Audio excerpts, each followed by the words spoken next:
I'll call the meeting to order. Welcome to the BUHS number 6 meeting of Monday, April 3rd, 2017. Chairman Davidson is under the weather and will not be here this evening, and so that means that our names will not be here either, so we can operate in disguise. Incognito. But I think we all know who we are, and hopefully by people that do watch us on a regular basis will recognize the same cast of scallywags that are normally here. But that might confuse you and I with your voice. Yes, okay, right, that's right, my Ruth imitation. And Ron is at Guilford tonight, so he will not be joining us. So we'll move into the agenda, and the first order of business would be to enter the clerk's report, and I would ask for a motion on the minutes of March 20th, 2017. Two more. All right. I so move. I missed that. To go into. No, not consent, no, you're gonna move the minutes? I'll move the minutes. That's all. I'll second. Okay. Are there any additions, deletions, or corrections? Actually, I have just a small, just to clarify a little bit, on the, under new business, way down at the bottom where we elected various people to various positions. It says Mr. Janis is the BUHS representative on WSEU boards/committees. I think it might be just a little clearer if we put the WSCSU Finance Committee. Yeah. Oh, okay. Yeah. In place of. Yeah, boards, Okay. yeah. So it is clear that who is on that and who is the alternate rather. That would be myself. Are there any other additions, corrections, deletions? If not, all in favor of approving the minutes of March 20, 2017, please signify by saying aye. Aye. Any opposed or abstentions? Abstention. Okay, Lori, abstention. Okay, any communications for the board? No.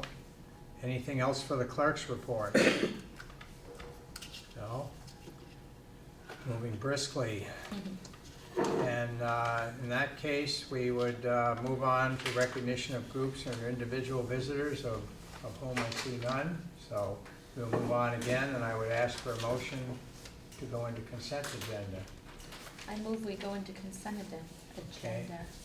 That one. That one. Laurie? Seconded. Second by Sean. All in favor? Aye.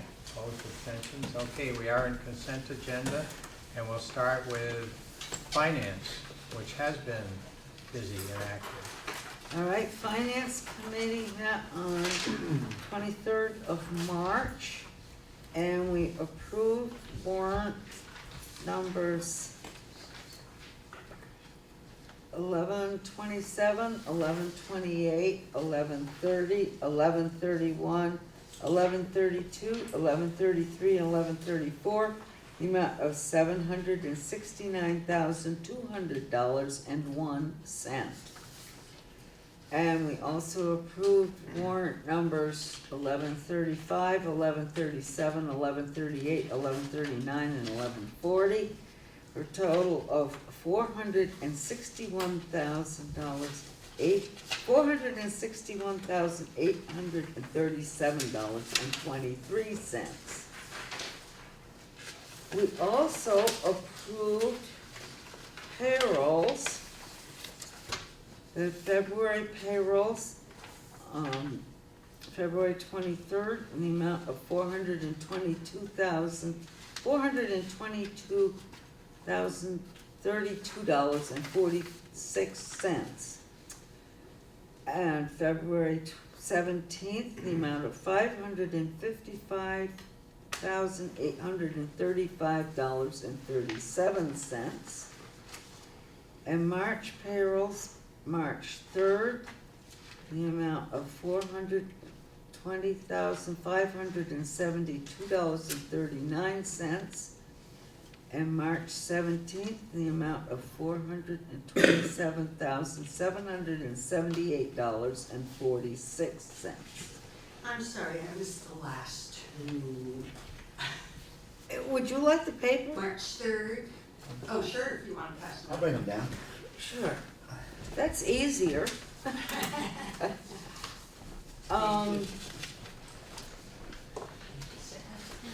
And we also, you tell them what else we did, Bob. I'm sick of talking. Okay, well, the main topic of this finance meeting was the Eames Fund. As you know, every year we make a decision regarding how much to dispense from the Eames Fund for scholarships at graduation.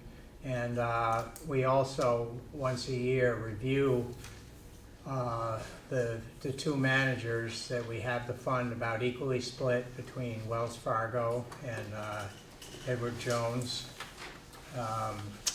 And so we met with individually Andy Rome from Wells Fargo and Phil George from Edward Jones. And they presented their program, what they've been, how they've been managing the funds, and a little bit of a discussion as to whether or not there should be any changes in how we invest or what we do. And basically, this fund has been set up in such a way that the capital is preserved. We work only with what it generates for income, but that still allows us to provide substantial scholarships for students related to arts and architecture, anything related to that.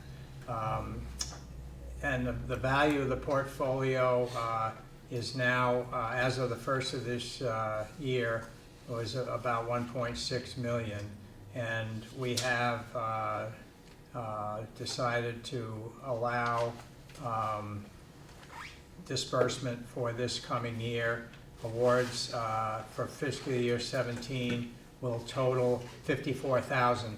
Now, each recipient is entitled to 3 consecutive years as long as they stay in that particular area of study. They can get 3 years. So, lately we've been doing $6,000 scholarships. So if you have 6 for this coming year, there'll be new seniors graduating. And there'll be 3 from last year and 3 from the year before that are finishing up. So that's 9 times 6,000 is $54,000 disbursement, which still preserves the capital and allows us to continue to actually build the endowment a little bit. After review of both of those items with the respective managers, and I would just say that in general, the overall performance over the period of time has been fairly similar between the two halves that are managed. Slight variation in how they approach it, and from time to time one might perform a little better than the other, but that helps diversify our holdings. So we spent quite a bit of time on that, and at our next meeting, which will be this Thursday, the 6th, we will have the representatives from People's United Bank who manage the rest of the endowment portfolio, which is the money, the pot of money from all the other scholarships. And that is in the neighborhood of about $1 million, I believe. So we'll sit down with them on Thursday, and they'll go over their plan as to how they invest our funds. And that's basics of, I think you said the total funds are 1.6. I think that's just one of them. The other one's 1.7. It's about 3.4 million, I believe. overall portfolio and value from the One's balance. Edward, the one Edward Jones. And Oh, that's, okay, that Yeah. was half, that Yeah. that was on the end of Andy's, yeah. So it's about You're right, 3.4. 1.6 and 1.682. So, yes, sorry, thank you Yes, for sure. catching that. Yeah, I remember initially it was about a $3 million endowment, so that would make sense that we're at 1.6 and 1.68, yes. Yeah, I just wanted to emphasize once again, as I probably do every time we talk about this, that I read the quote actually from the will, and it says arts, which is a pretty broad spectrum of interest. If students have interest in music, you know, you could almost apply arts to a great number of things. It isn't like just oil paint. So it could, you know, I think music, drama, anything to do with the arts. And I think it's actually had some email correspondence that I probably should have mentioned under communications with Steve Perrin. And it's just such a wonderful thing for this community that I just really hope that it is fully subscribed, and I hope that the students understand that it would represent over 3 years, if they reapplied, a $9,000 scholarship, which is a pretty hefty scholarship. So. Well, actually, at the $6,000 level. Oh, that's right. Yeah, 18. right, $18,000. Yeah. Yep. Yep. So, if somebody, I mean, you wouldn't have to go to an art school. You could go and you could say, you know, that you wanted, I think, if you wanted a minor in pottery, that would probably, I mean, I'm not sure what the criteria is in terms of, you know. Mike has it Right, right. yeah, this is exactly what it says. It says to defray the expense of study in one of the arts, such as music, painting, sculpture, acting, dance, architecture, or writing, and probably not limited to those. No, I mean, because the word arts is an open-ended word, really. I guess it would be up to the finance committee It would. to, you know. And I asked Steve to send me the application, which he very kindly did, and a little cover letter. And I remember when I got the VSAC packet for my children here, they'd have a scholarship, and then they'd have the amount of the scholarship. And nowhere on the cover letter or on the application does it actually indicate, I don't believe, how much the scholarship is for. And I think it could generate a lot more interest from students. I mean, it'd be nice to have 9 people apply. The other criteria is you only have to be in the top half of your class, so it isn't like exclusively for the top, you know, 5 highest, you know, grade point average students. And so. It When may does that, when would the students first be notified of that? What time of year? Oh, February. February, in which Yeah. case we haven't, that's why the amount doesn't appear on there, Right, because because we it's haven't not set. generally at that point. But the counseling department knows pretty well that it's a very generous award. And Yes. the art department knows it's a very generous award, and the English department Yeah. knows. And when they talk to their kids, they tell their classes that this is, you know, a significant award. Right. And I'm a little baffled because that application is also not very overwhelming. No. The process to No, apply no. for is really, You have to have a transcript, not a transcript, but you have to have it looks like you have to have a letter from the college right, for which the individual is going to attend. So does that work out time-wise, or? 'Cause it would I if think somebody's May doing- 1st if is the somebody's doing early deadline. decision, it would. I'm sorry? If somebody's doing early decision in November, then they would know, but they might not necessarily know. So is that? But I think there's an overlap with, I think they would know where they're going to college before that deadline closes, so I think When that's, is the deadline? May 1st. yeah. So you know, So there's time now, right. Yeah. Right. Yeah. Does the student have to attend BUHS, or can they be within the district and maybe go to No, Oak it's Meadow? BUHS Each specific. way. And Yeah. 9 can apply, but it's limited to 3.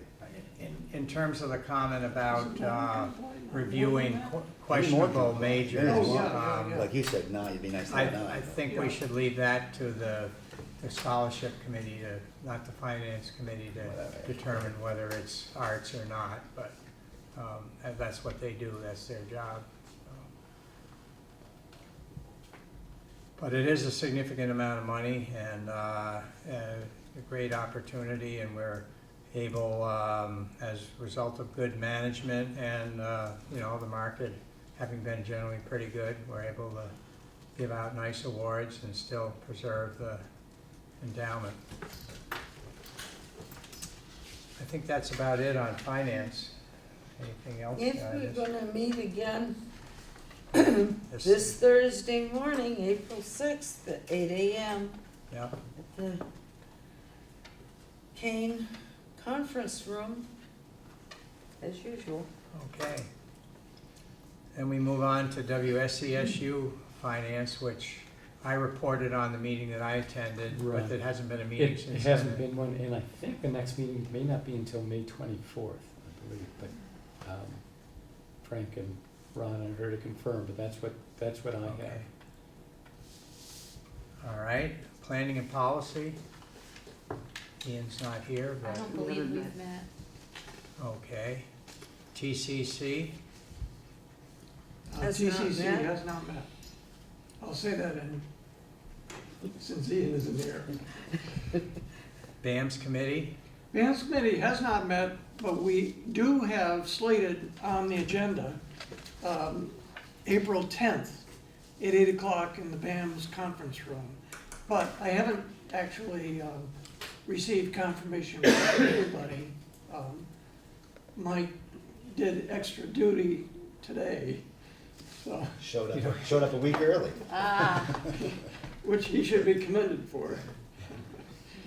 Or But ridiculed for. we should have a little conversation about if that's a good time and, Fine for me, yeah, yeah, yeah. but I'm willing to move wherever you guys, I'm there every day, so. Yes, yes. You might not be able to find me, but I'm easy there. okay. WRCC has not met, and neither of the Act 46 study committee members are here tonight, so I guess we will not have a report on that. It's that Act 46 flu, I guess. I went to the meeting in Putney. Was that since our last board meeting? And- I believe Yeah. so. It was. Yeah, well, you Yeah. haven't, excuse me. Before we move on, when is the WRCC next meeting? I don't believe we have a date scheduled for one yet at this point. Those are not generally on a, like the fourth Tuesday, they're more as needed and as Mike has things for us to.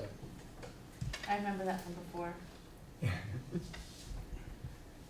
Sean, could you tell us what happened at the last meeting? Yeah. Yes, it was actually pretty interesting.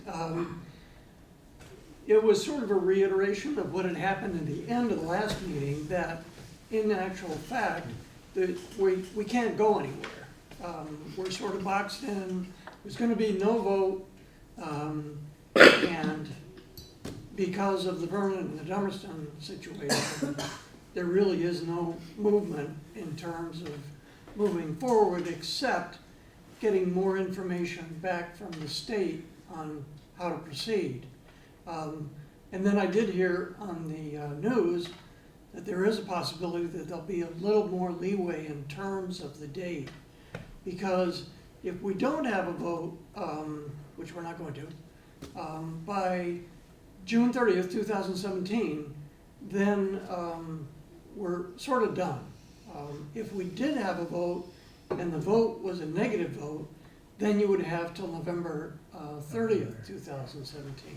So I think we're sort of done, and I think the state will have to make a recommendation.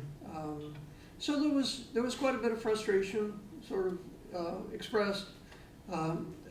Beth Bristol from Guilford did a wonderful presentation. She really has it pretty well scoped out about the different possibilities, what's viable, what isn't. And she gave a good report, so there was resistance among some people who would always come, but I think we kind of hit a wall.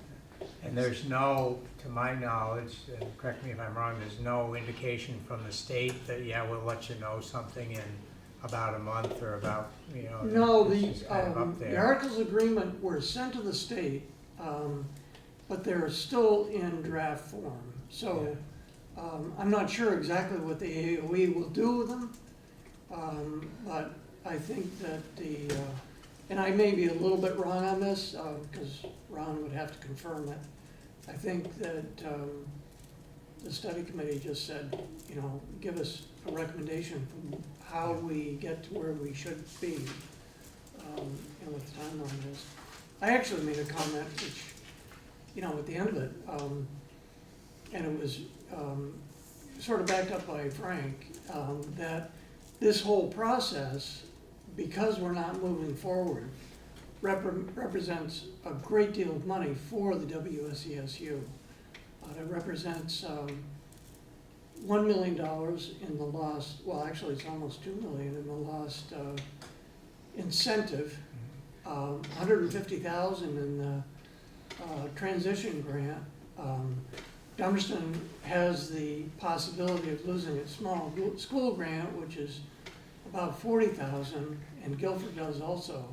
So we're talking, you know, a substantial amount of money.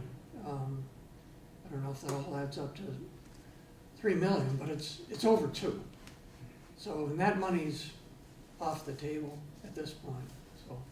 But the AOE, they kind of backtracked on the word incentive. They said it wasn't really an incentive. It was an extra pot of money to help defray the cost of the unification. Well, yes and no, because the money actually would be a credit on Under tax. homeowners' taxes.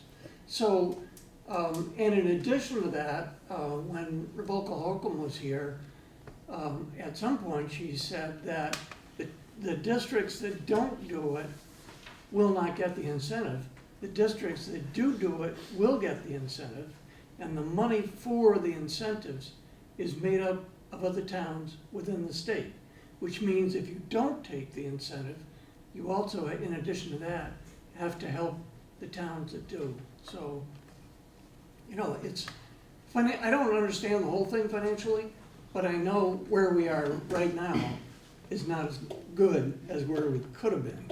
So now we're at the mercy of the state, basically, whatever they Well, not suggest? quite, but close, yes. I wouldn't want to say definitively that is where we are, but, So everybody can I- get penalized for one town, or if I'm one sorry? town like Vernon or Dummerston, or if one town refuses to vote yes, then everybody else gets penalized. yes, that is true. Yep, yep. I mean, basically what happened is we were unable to fulfill the requirements back 46 because Dummerston said no to Vernon, and Vernon wanted to leave to retain school choice, so, it's, yeah. There So is- we're all part and parcel of one another, and it's, you know, if one ship goes down, we all go down. It's a lot of man hours and a lot of time, a lot of effort. It's just, And there is legislation, lost. alternate legislation in the works. I'm not sure where it's gonna go. It It'll didn't- ease things up a didn't bit. make It the doesn't, crossover. for our case, it doesn't make any difference. It allows a little more of the side-by-side structure, Yeah. a little more flexibility and some extra time. But I don't think that impacts what we have. No, Is and it- Mike is- Hebert had introduced a bill that said, basically, that a town could leave within an SU without the approval of all the other towns in the SU, but I don't think it made the crossover, so that's not gonna happen. Yeah. So if that did happen, I think that it all of a sudden would open up this little window of opportunity, but I think it's pretty pessimistic that that would happen. Is the committee now scheduled further meetings or just waiting to? They did schedule another meeting, I think it's May 4th, Okay, if my memory serves me well. okay. Well, thank you for keeping your eyes and ears on that. It's frustrating Without the and official title. interesting. Yeah. So, Okay, is there anything else for consent agenda? If not, would somebody move that we I approve? move approval of consent agenda. Approved? Second. Second from Laurie, all in favor? Aye. Opposed, abstentions, seeing none, it is approved unanimously. And we move to administrative reports. Gee, it's been quite a while since I've had the opportunity to pick one of the three musketeers here to start. Let's start with Michael tonight. All right, thanks, Woody. Next Wednesday, we will be doing first round interviews for our assistant director and slash adult ed coordinator position. And Ruth has agreed to participate for the board.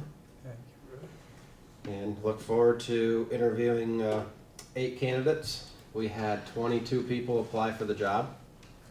And I'd narrowed them down to, the needs and goals of the Career Center to these 8.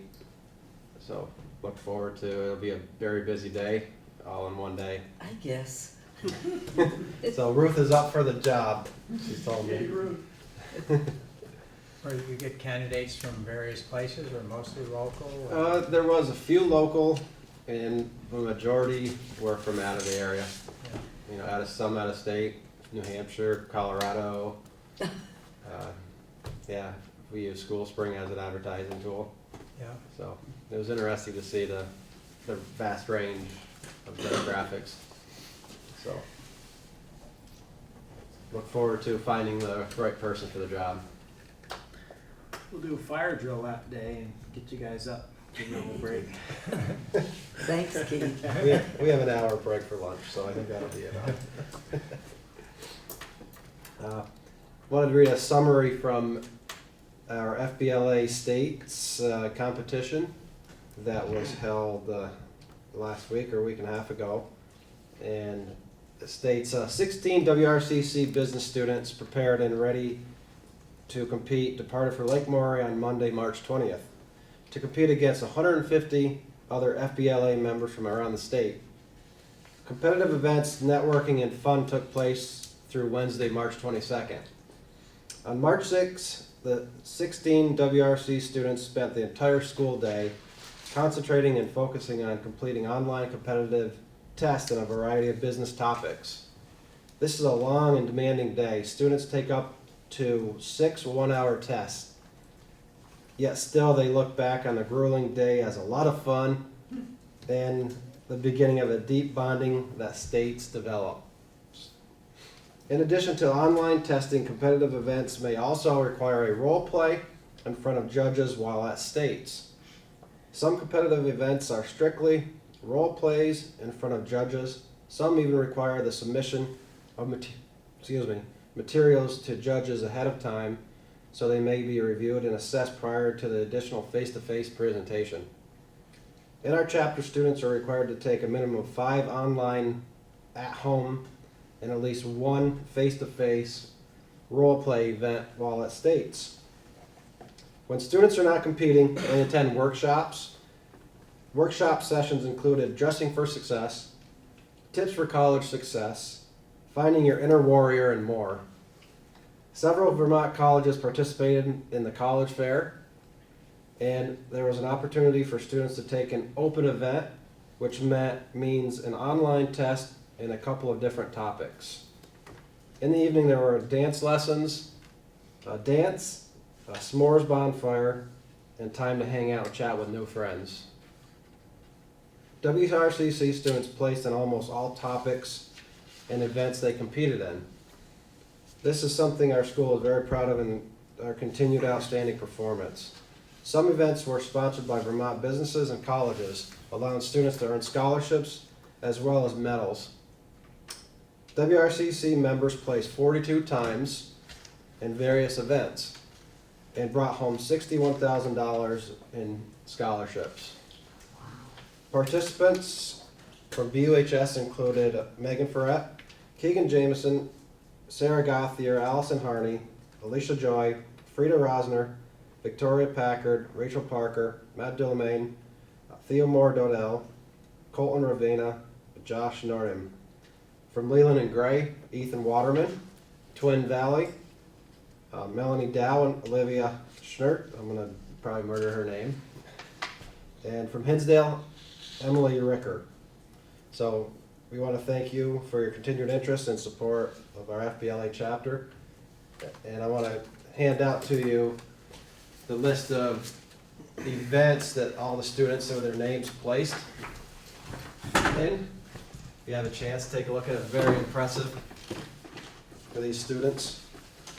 And just to name a few of the events WRCC won the Most Enthusiastic Chapter Award. And the scrapbook, they took second place in that competition. Some of the events were business plan, team presentation, hospitality management, sports and entertainment management, help desk, public speaking, business ethics, marketing, global business, accounting, computer problem solving, agribusiness, and introduction to business math. So just to name a few of the competitions. I had a chance to attend the award ceremony on the last day, and it was really a great honor to witness how much these kids learn and apply what they learn in class every day. The executive director came up to me and wanted to congratulate me for having such well-behaved students at the conference. And if she needed anything or any help, she would lean toward WRCC students and knew that the job would get done. So congratulations to all the students for a job well done. That's a great honor for these students, and great memories they make and skills they'll last a lifetime. And tomorrow and Wednesday will be the Skills USA States competition located in Burlington. So I look forward to going up there on Wednesday and doing their competitions as well. It's a little different setting than FBLA, more hands-on competitions. But one of the competition will be held at the Air Force Base, which is pretty exciting for the kids to participate in and get on and see the strict security measures they use in that setting. So that's all I have.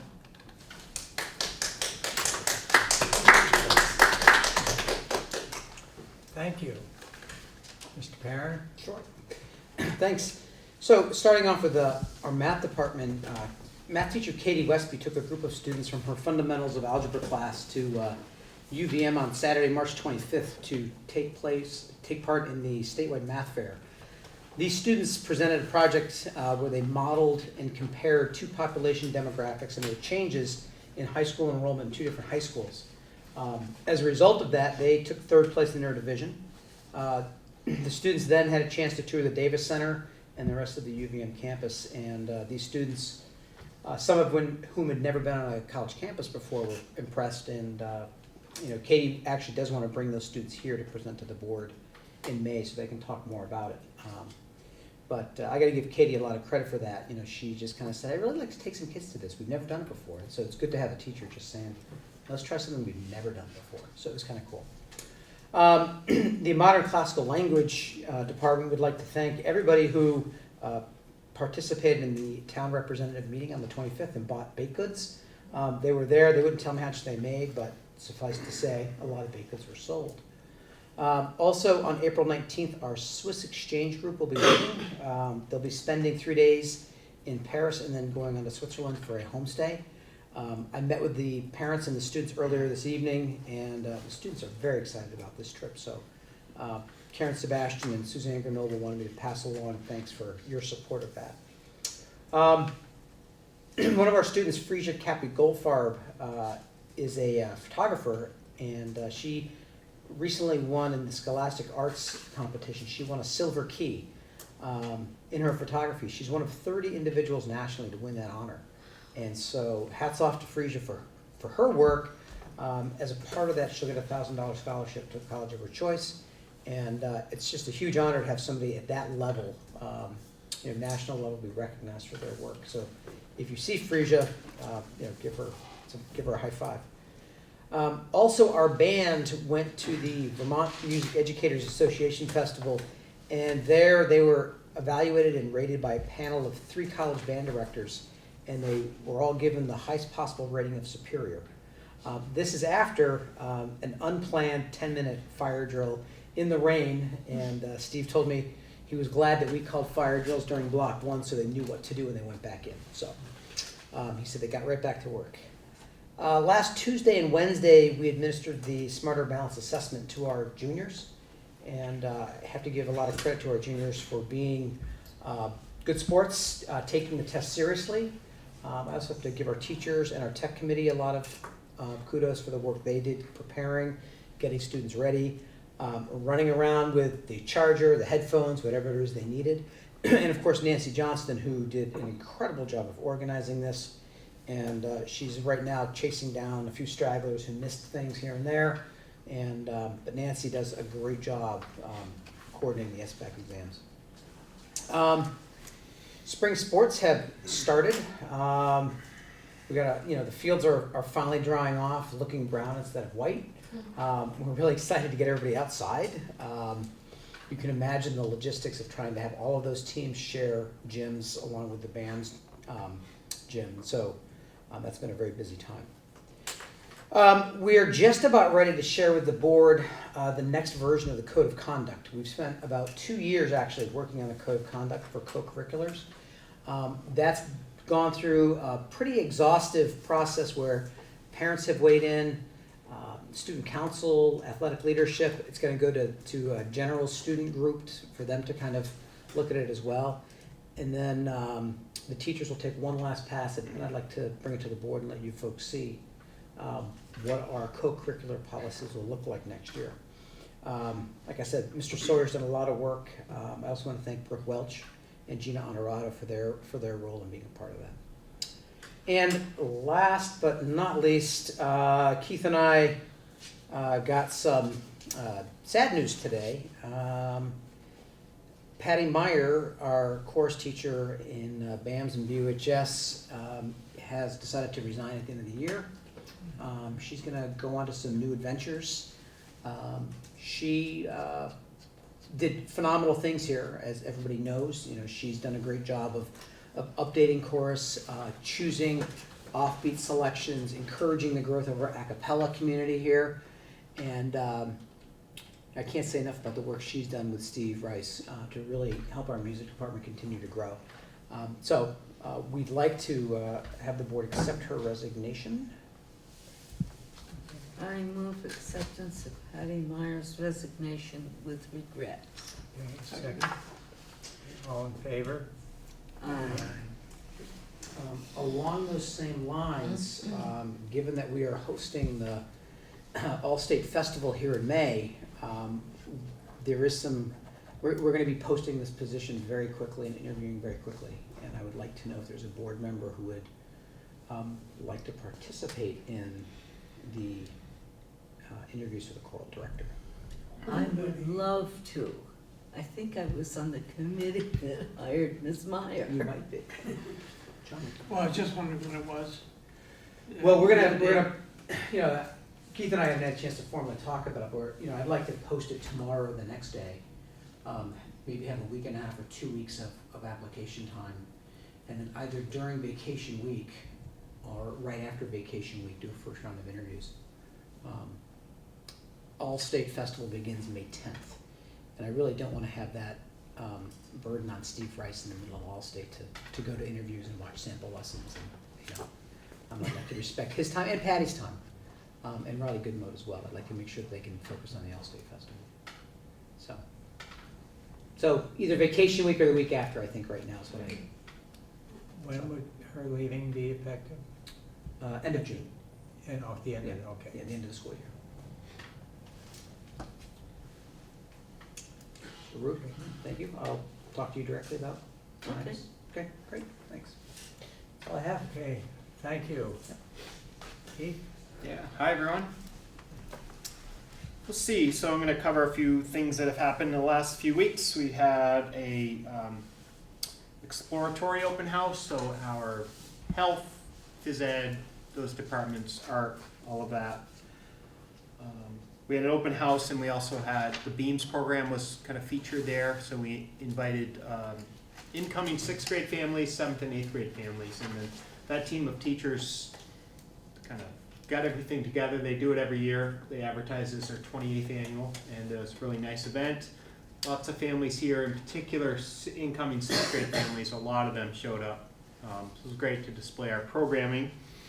Next week we have an incoming 7th grade kind of parent night to just introduce them to the basics of BAMS and go through a lot of their frequently asked questions. So we're looking forward to that. I have 2 staff recognitions that I want to brag about for a moment.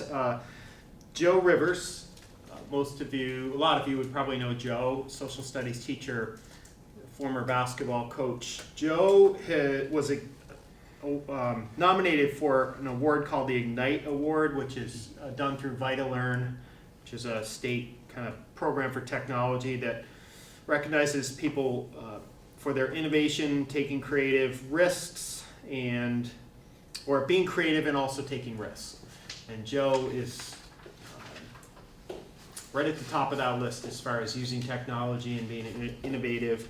He does a lot with the Brattleboro Historical Society, and so over the last few years he's been working with his students to create a weekly radio show, and they do a podcast, and it's fascinating. So every week he has the students, they do research on the topic, and then they present. So I'm looking at some of them. 12 days ago, there was one on maple syrup and sugar. They did the Brattleboro flood of 1936. They did a focus on Mary Sheminsky, the I love you thing on the Chesterfield Bridge. So actually that bridge is in Brattleboro, but anyway, and you can go through and I subscribe to that podcast and listen to those. So it's really entertaining. They're not long. They're 5-minute clips, and the kids usually do them 3 to 4 minutes. What's that called? On our website, if you just go to the BAM's website, it's over on the side. There's a link to it, and you can hook up there. So Joe was recognized for that. Gabriella Raccio, who we hired last year, she was nominated for an award last spring, and then part of that recognition, she needed another nominee to nominate her for the Promising Practitioner Award, and Christy Henderson, a science teacher, wrote her a great letter, and she was recognized last week up at the NELMS conference down in, I think it's in Providence. And so they went down, and the conference was phenomenal, but Gabby got more recognition, and they had a great time down there. And she's certainly one of our promising teachers coming up in the middle school. New England League of Middle Schools is the organization. We'll see.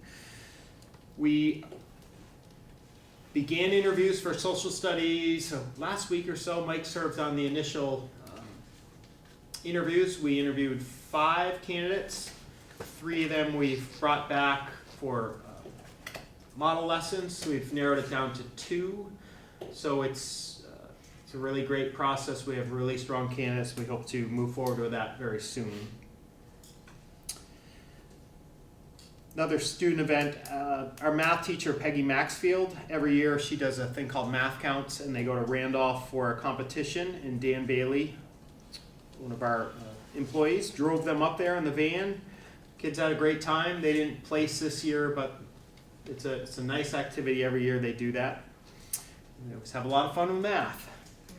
And last but not least, our student leadership went over to Oak Grove last week and a half ago. They walked over, and I wasn't able to attend, but I just heard really wonderful things about our students, working with those students. Our students planned activities with their students, and they just took it and ran with it. Had a wonderful time. All of our students came back glowing about it, and our staff, and I heard just wonderful things. So really proud of those students, and Gabriella is part of that, and Caitlin Campbell, two middle school teachers. So good things going on. Any questions? All right, thanks. Thank you. Good stuff. Okay, I believe that takes care of administrative reports, as Ricky didn't pass anything along to me. We have nothing from central office. We have one item under new business from central office. So I think we can move on to unfinished business. And that item is the bank resolution, which was passed along me for your action. This is to establish a checking account at People's United for the purpose of dispensing funds from the endowment of not the Eames, but the balance of our endowment funds. And as I understand it in the past, this has been handled a little bit differently. That fund is always kept separate, but disbursements transferred into and out of the general fund. Frank would like to have an account specifically for that purpose to dispense funds from the approximate $1 million endowment where the miscellaneous scholarships are taken from. So that requires a couple of signatures, board chair or acting chair, and Frank signing the confirming the school district's tax identification number. It's a procedural item. So what we are looking for today would be the motion to allow the acting board chair to sign the resolution and for the treasurer to sign the school district's certifying a tax identification number, a routine. So moved. Second. What I said. What you said.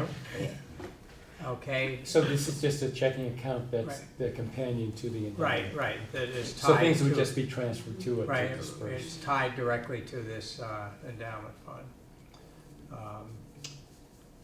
Okay, we just had a second, Could right? I get the second part of that, the acting Okay, acting the- board chair to sign resolution? Yeah, and for the treasurer, Oh. that would be Frank, to sign confirming the school district's tax identification number.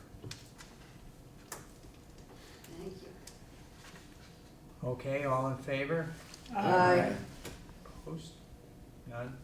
Okay, thank you. I think I we're will- gonna do a similar thing with the Eames scholarship too, and I think it's one more thing that Frank is taking a really good initiative to make sure that everything is just done with Yeah. excellent financial accounting. Yeah.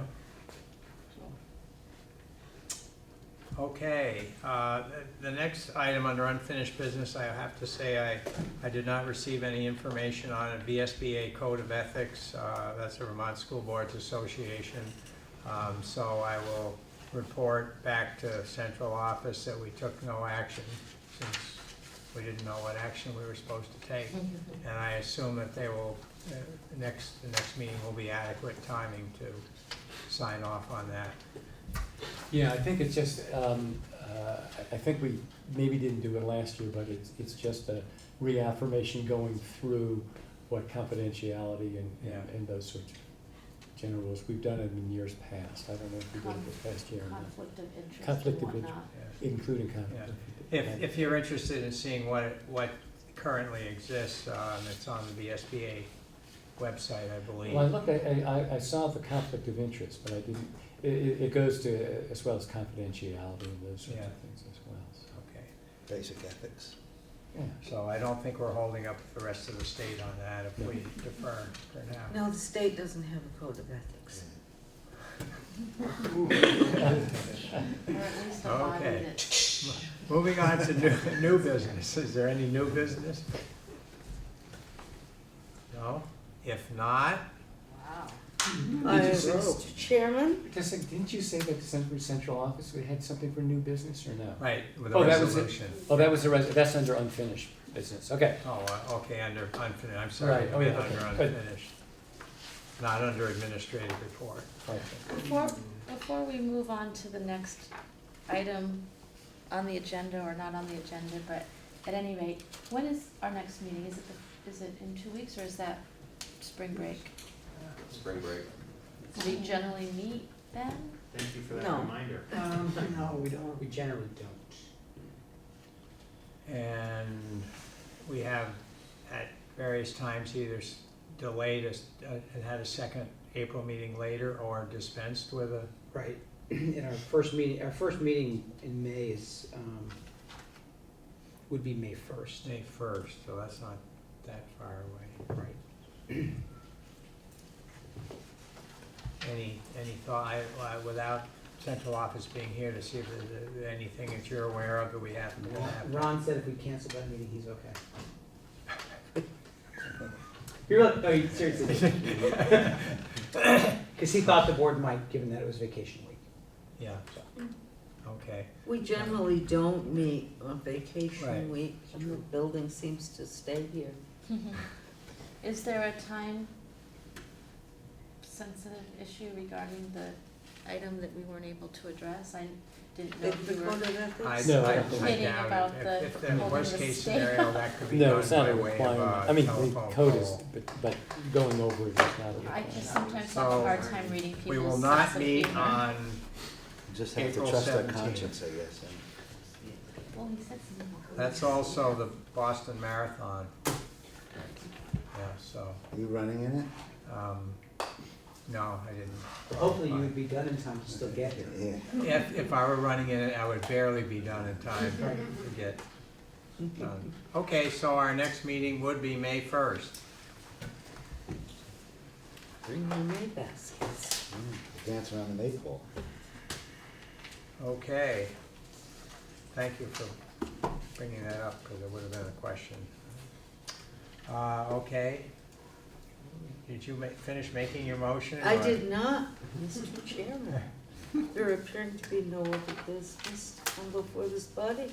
I move we adjourn. I second. Second, all in favor? Aye. Thank you all very much.